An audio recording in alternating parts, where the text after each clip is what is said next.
sejahtera untuk kita semua. Perkenankan, kami dari tim peneliti dengan susunan tim peneliti Mega Sara Yulianti SKF MKes EPID selaku ketua peneliti dan anggota peneliti yang terdiri dari M. Sadli SPD MPD, M. Sukri SKM MKes EPID, Warni Farida, dan Lia Apriani, memaparkan hasil penelitian yang sudah kami laksanakan dengan judul Perancangan Model Risiko-Spasial Berbasis Geotargeting untuk Pemetaan Hotspot dalam Pengendalian Presisi Berkelanjutan Kasus Tuberkulosis di Kabupaten Lombok Barat.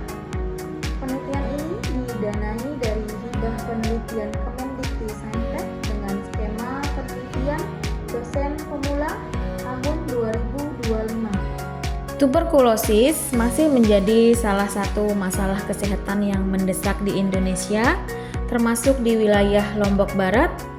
Dan menurut data Kesehatan Dunia, menyebutkan Indonesia menempati peringkat kedua sebagai negara dengan beban TB tertinggi di dunia setelah India, dengan estimasi 1.060.000 kasus pada tahun 2023. Di tingkat regional, Provinsi Nusa Tenggara Barat, khususnya Kabupaten Lombok Barat, berdasarkan data dari Dinas Kesehatan Kabupaten Lombok Barat mencatat bahwa wilayah ini memiliki prevalensi TB sebesar 78 kasus per 100.000 penduduk, lebih tinggi dari rata-rata data nasional, yaitu 65 kasus per 100.000 penduduk. Tujuan penelitian yaitu merancang dan mengembangkan sebuah model risiko spasial tuberkulosis yang valid dan aplikatif di Kabupaten Lombok Barat, yang mampu mengintegrasikan data spasial, data epidemiologis, dan faktor risiko potensial untuk menghasilkan peta hotspot TB yang akurat melalui pendekatan geotargeting, serta menyediakan landasan teknis dan ilmiah bagi perumusan strategis pengendalian presisi yang berkelanjutan dan efisien dalam upaya eliminasi TB. Penelitian ini memiliki beberapa aspek kebaruan. Yang pertama, dalam penggunaan model geotargeting, mengembangkan sistem pemetaan spasial yang lebih presisi untuk mengidentifikasi hotspot TB secara real time. Yang kedua, penggunaan data terintegrasi. Data terintegrasi yang mencangkup aspek epidemiologi, data lingkungan, sosial ekonomi, dan data demografi. Dengan menggabungkan berbagai sumber data, penelitian ini dapat memberikan pemahaman yang lebih komprehensif tentang faktor-faktor risiko TB di wilayah kerja Dinas Kesehatan Kabupaten Lombok Barat. Yang ketiga, pemanfaatan teknologi sistem informasi geografis untuk pemetaan risiko TB.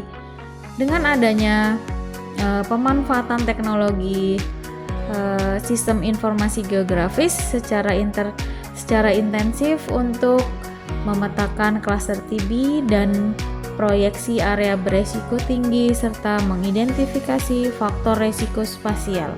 Ringkasan hasil penelitian dan pembahasan. Analisis kuantitatif dilakukan dalam 2 tahapan. Tahapan pertama yaitu analisis pola distribusi spasial.